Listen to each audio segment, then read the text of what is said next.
What's up, Everyday Blades? And we got a budget side opening automatic from Boker.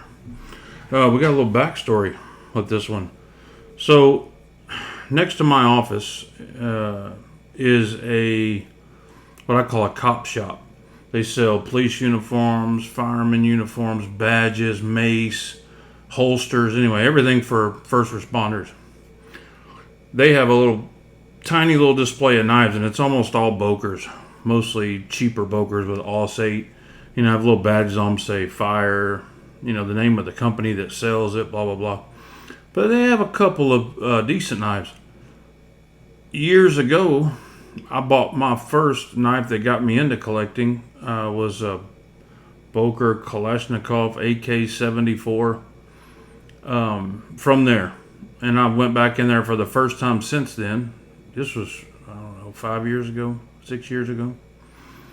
Talked to the owner and kind of told him the story about, what's gone on since then. Of course, I'm deep into knives now. And I went back and looked at what he had, and he had this back there. This is a Boker Intention 2. I'd never seen this knife before.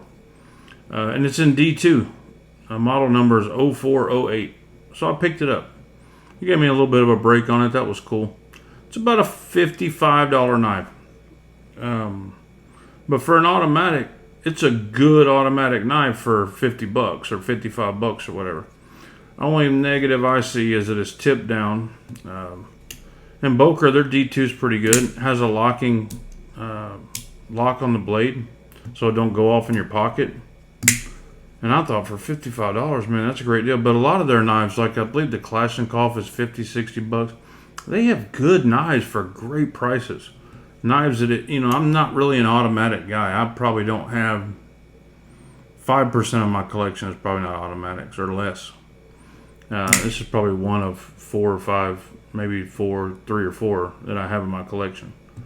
But I just felt like, I was there to come full circle and buy another knife. So this is what I came across. It's a solid knife. I mean, there's no play in it whatsoever.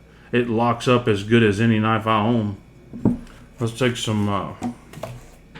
Let's do some size comparisons. This is a Benchmade Griptilian.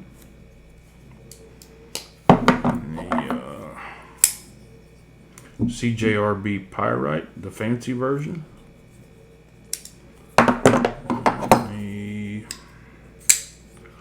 Concept Model 6.